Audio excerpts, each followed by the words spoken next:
Today's episode is brought to you by the Positively Productive Toolkit, a collection of workbooks that guide you through self discovery and self awareness. These self guided workbooks, which include links to assessments, can be completed in minutes. Request this free resource and others at the positivelyproductive.com/resources page.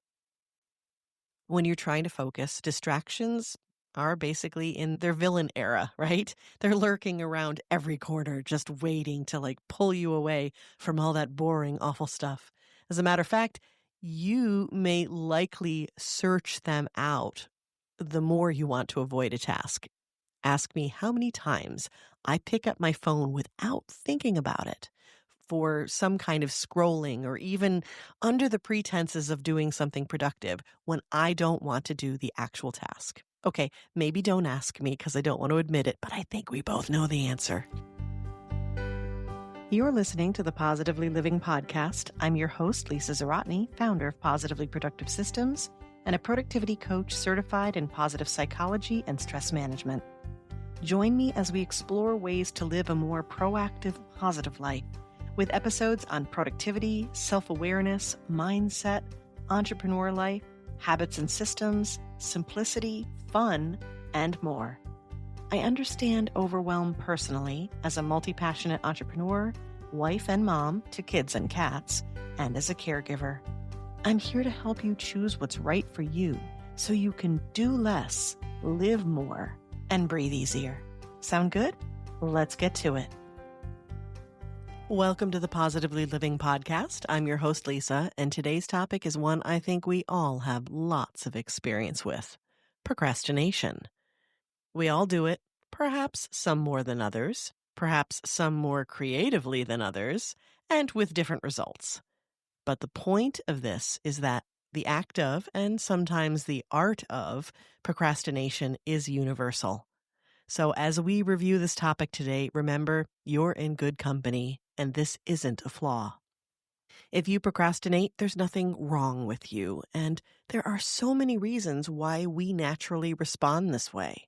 As a matter of fact, procrastination can work for you at times, and I shared that in episode 107 on how to make procrastination work for you. That episode was definitely taking a positive spin on something we see as negative and problematic, which is why I wanted to do it. And I stand by it. But I also realize that we need to move past the delays and take action. That's why today's episode focuses on figuring out why we avoid tasks and how to get ourselves to forge ahead. Let's start with why we procrastinate. First of all, let's debunk the myth that you are lazy. Not so. Procrastination comes from a lack of things like motivation, understanding, clarity, energy, not work ethic or desire to achieve.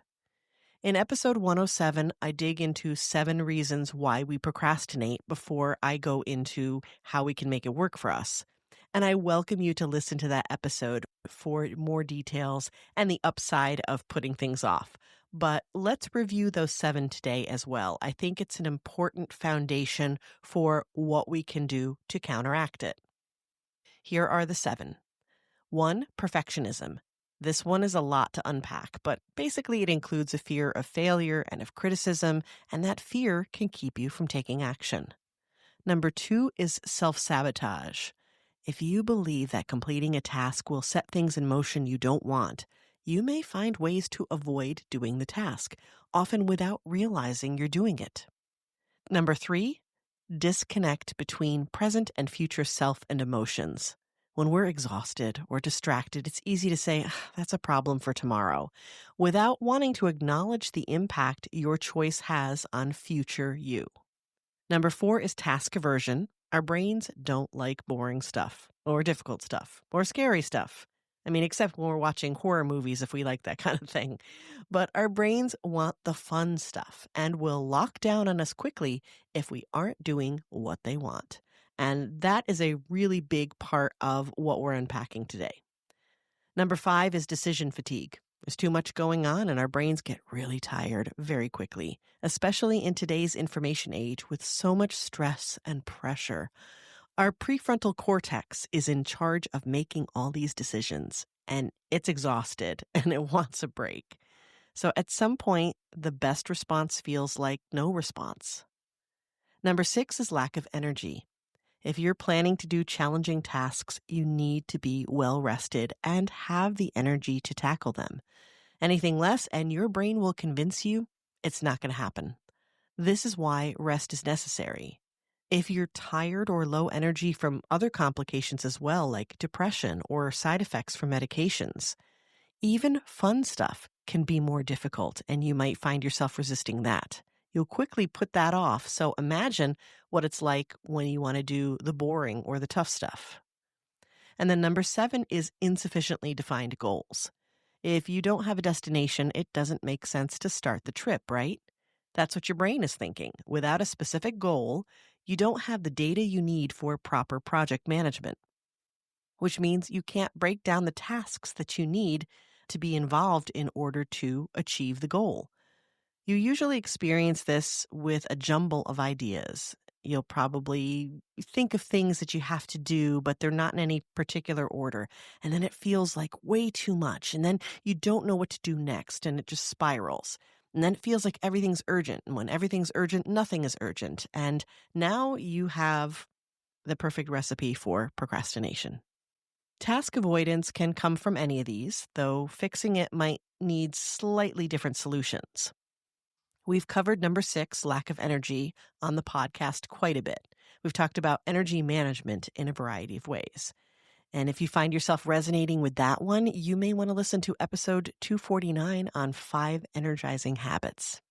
Now, if you notice number 7, that insufficiently defined goals one is the culprit for you, you may find talking through your goals will help. Whether it's with a friend, a colleague, a coach, it's what I do.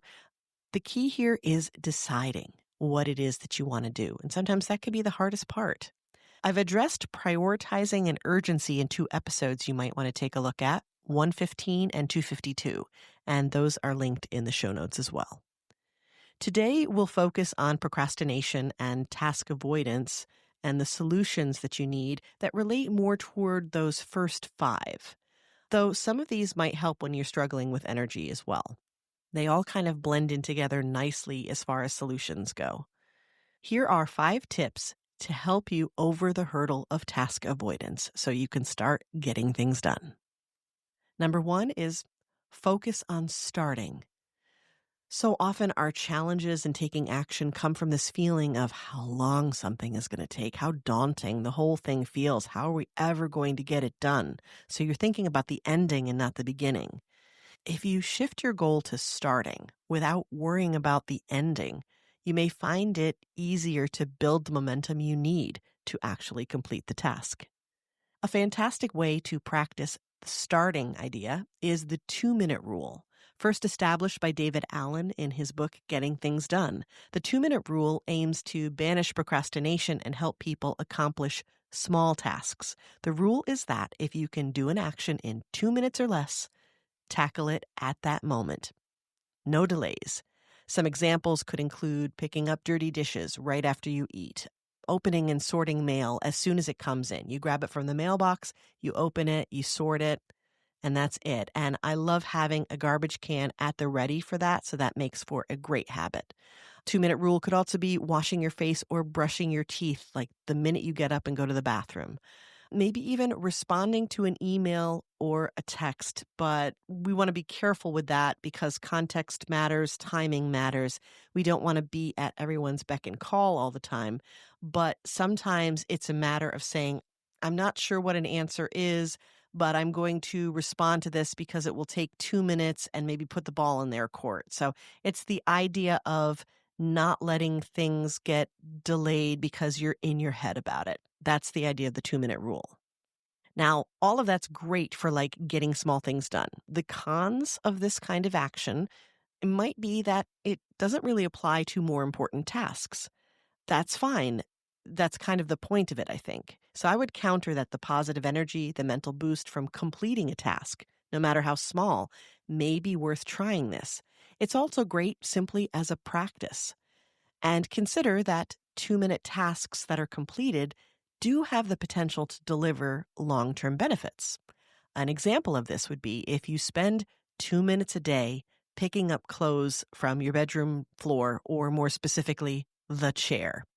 You know what I'm talking about, right? We all know what we're talking about, the chair. The in-between, it can't go back in the closet or the drawers, but it's not dirty enough for the laundry. But if you take 2 minutes a day to pick up those things or put a few things away, and again, this is the idea of starting and not worrying about the ending, you may find that that's enough to keep you from having to do that full day weekend cleanup. You also know what I'm talking about, right? Yeah. I've done both of these things and I've seen the difference. The idea of the 2-minute rule is that it encourages habit development by making repeat action very doable. It's finding those small things and doing them and getting used to the idea of, I'm going to go for it. Look at me. I'm going. I'm taking action. Number 2 is sprinting. Going fast is another way to encourage action without the full commitment and without getting in your head about it. Just as with the getting started, when we get in our heads about the work that we need to do, we have to find a way to counteract that and engage in action. Leave the overthinking behind, avoid the dread, kind of bypass that by just going into action, maybe without having everything we feel like we need. So a time limit can work brilliantly for this. Now, with the 2-minute rule, you're telling your brain that it's a fast task, you got to get it over with. But with a sprint, you're giving yourself permission to tackle a small portion of a bigger project. Full permission to just do a little bit. Sometimes you'd be surprised that a project didn't take as long as you thought it did. But even if it does, you get to stop at the time you designated. How it works is simple. You give yourself permission to do a portion of the work, whatever that might be, because it's based on time and not task.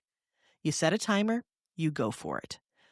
The most important part of that permission is that you get to stop when the timer goes off. More often than not, you may find yourself wanting to keep going, and that's okay, especially if you're close to completing a task and you want to have that achievement behind you. It's almost like you get yourself maybe to the 2-minute rule and you're like, it's only going to take a couple more minutes. I'm doing it. But the point of this exercise is to gain your brain's trust and to know that it was about taking action for a certain amount of time. You only have to work for that limited amount of time before you get a break and you get a reward, and you've earned it because you did the thing that you said you were going to do.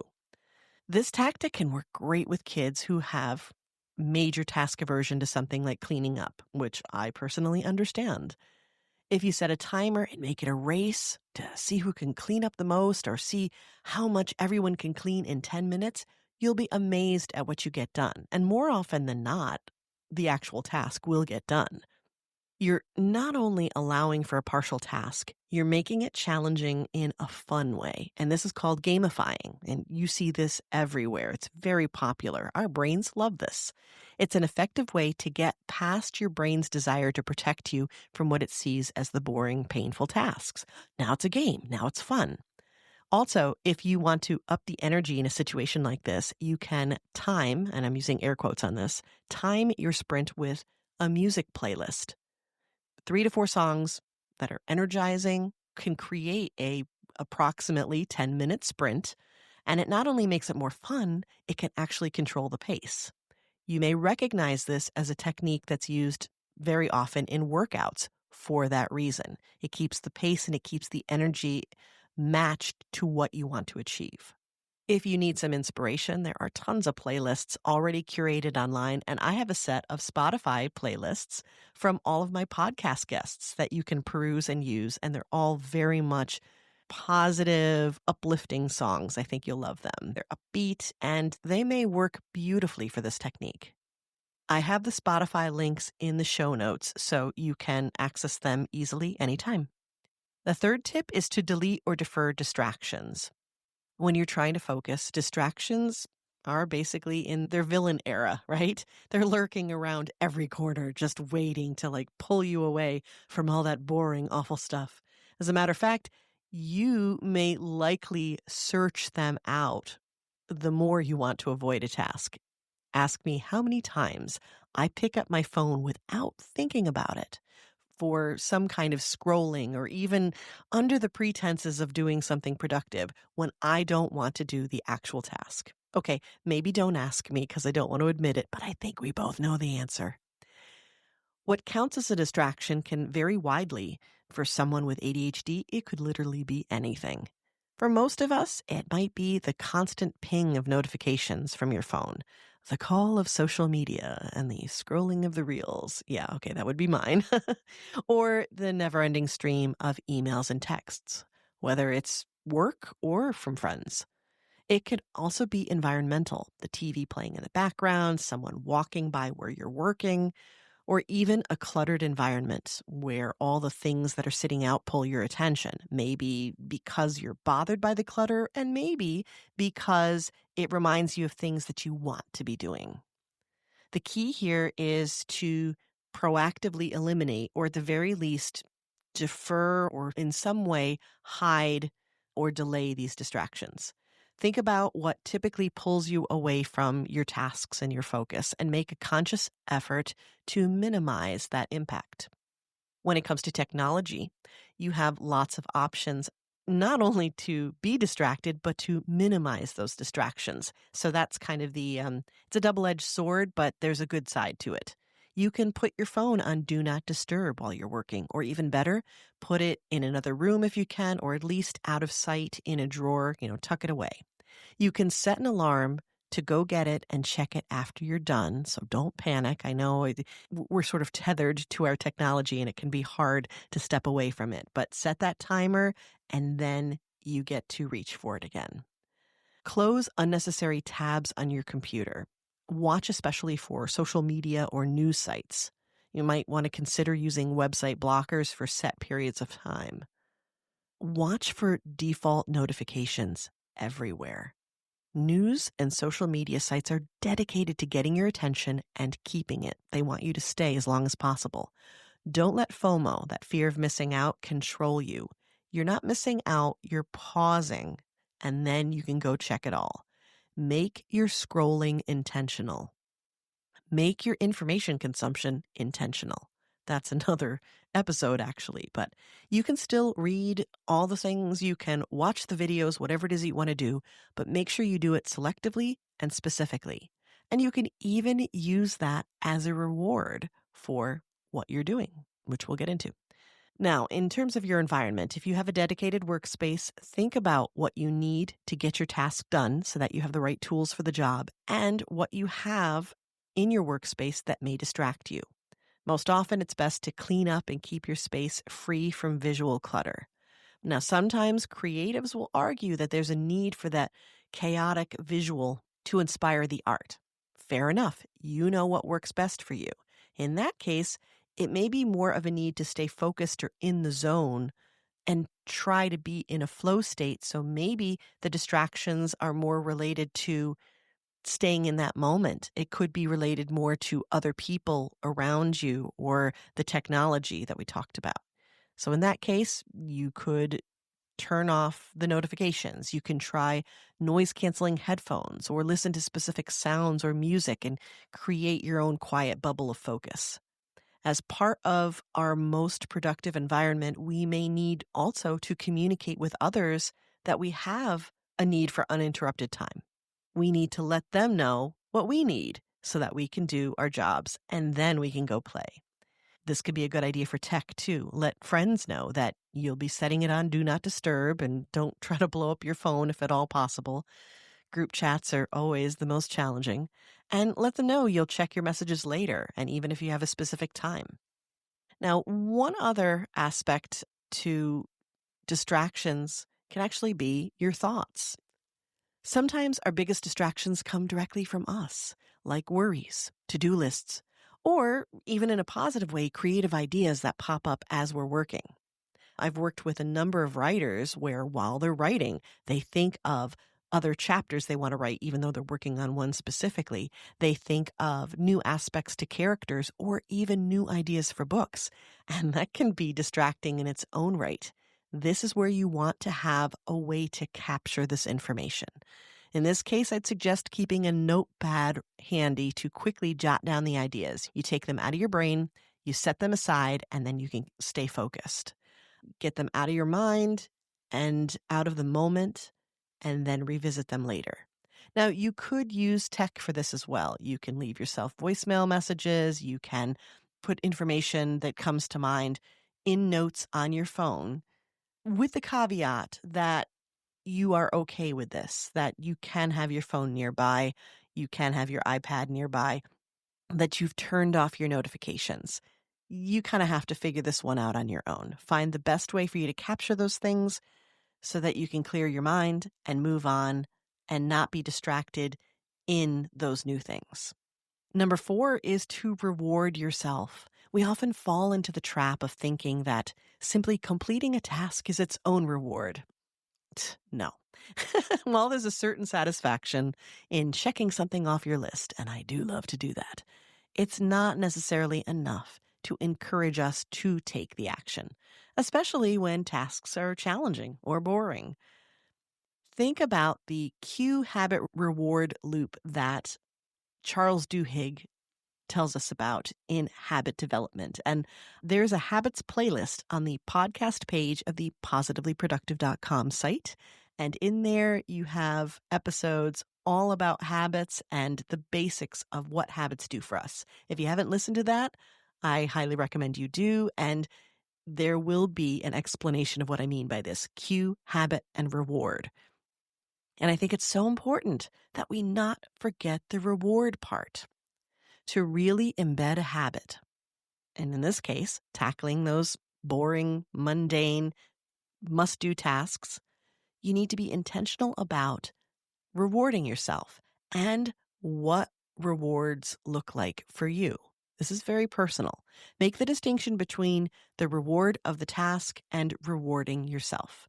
The feeling of accomplishment is rewarding. I'll give you that. As is the thing you produce, like a clear workspace or a new art piece or an organized kitchen. But there's also the reward for you that I'm talking about, like a sweet treat or time to chill while scrolling. It doesn't have to be expensive. It doesn't have to take much time. It's about creating a positive association with doing the thing. It's up to you what that looks like. There's no right or wrong here, but please do reward yourself. It's a big part of giving you that motivation to push through. And number 5 is have fun first. Sometimes. This tip might sound counterintuitive to productivity, but bear with me. For many of us, especially those dealing with task aversion, chronic fatigue, or the unique energy fluctuations that you find when you have ADHD, starting with a fun activity may be essential for energy management and motivation. The concept of front-loading productivity is to engage in something enjoyable before you dive into a less than appealing task. This can work very well, but it can be a slippery slope that takes you out of focus and distracts you, which is why I say sometimes. The crucial distinction here is that the fun activity serves a strategic purpose to boost your happiness, shift your mindset about doing the task, and to give you the energy surge you need to tackle the task, especially when it's like that mundane, difficult stuff and you're really resisting it. Now, if this sounds a bit odd, like fun first, that doesn't seem like what I was told to do. I want you to reframe it as a bridge. It helps you cross from a state of low motivation, resistance, dread, right, into a more positive and ready mindset to do the thing, making the actual task feel far less daunting. You can use this technique as a bridge from one task to the next, doubling as a much needed break and reward. There's a wonderful element of self-care in this approach as well. We used this with one of my creative clients who felt sad that he wasn't drawing as much as he wanted to. He's an artist and he had so much going on with caregiving and a job and everything that he was juggling in his life that he wasn't getting to do his art. So we kind of combined efforts here. We agreed to schedule a quick 10-minute session of drawing, sketching, any kind of art that he wanted to do before he started work. Now, in this case, that wasn't procrastination. It was a deliberate act to tap into his creative flow elevate his mood, and generate the mental momentum that he needed to transition into all of those to-dos. Now, at first, it felt strange for him. It may even sound strange to you when we say this because it feels like, oh, you get your treat first. But this is different. When we're overwhelmed and we have so much to do, we struggle with the idea of allowing ourselves to have fun or to rest first. But in this case, with my client, we gave it very specific meaning, which is what I'm talking about here. It's energy boosting. And we kept it short and sweet. It became a habit he grew to love, and it inspired his creativity to boot. It's the kind of thing that can generate future ideas for art. And so this was a win-win for sure. Now, what kind of activity could you choose in this instance? Make sure that the fun thing you do is short, impactful, and genuinely energizing for you. It could be listening to an upbeat song, dancing along to it. It could be doing a quick stretch or something healthy. It could be engaging in something creative, art, or creating or playing music, which is sometimes different than listening to it. All good. Doing something mindful like a breathing exercise. All of those things can be good. It's like what feels right for you. And yes, it could be watching cat videos or binging your favorite YouTuber. This is where the time limit saves you. You have to set a timer, just like with sprints, and commit to transitioning to your main task once that fun event is over. When it comes to a song or video, the timer's actually built in. When my kids need to do chores and they're feeling that resistance, like all the time, we will often use a YouTube video to time when they will go do the task. There's a lot of YouTubers they love to watch that have short and sweet videos. So there's a built-in end time in which they must get up and collect the garbage. This way, it doesn't become another form of avoidance, but it's energizing for them and it feels like a good positive treat and a positive association. Okay, that was 5 things you can do to stop avoiding those tasks. We covered a lot of ground today, so I want to do a quick review. There are many things that make us procrastinate, and none of those involve being lazy or unusual for that matter. We all do it. And it mostly has to do with our brains trying to protect us from the boring and the difficult. I've given you 5 ideas on how to push beyond that resistance so you can stop avoiding tasks and start taking action. Of those 5, just start, sprint for a bit, get rid of distractions, reward yourself, and have fun first, sometimes. Which one sounds like something you'd like to try? Just start with one and then grow from there. I'd love for you to message me with your ahas and your challenges and your choice from today. You can find me on Instagram at positively_Lisa, or you can message me through the Connect page on the positivelyproductive.com website. We chat about this in my community, which you can join through the Positively Productive newsletter. You'll find a request for that and lots of fantastic free resources on things like mental decluttering that we talked about today. All of those on the resources page of the positivelyproductive.com website. Check those out and reply to the emails that you receive once you sign up, and we'll chat. I look forward to hearing from you and connecting in the next episode.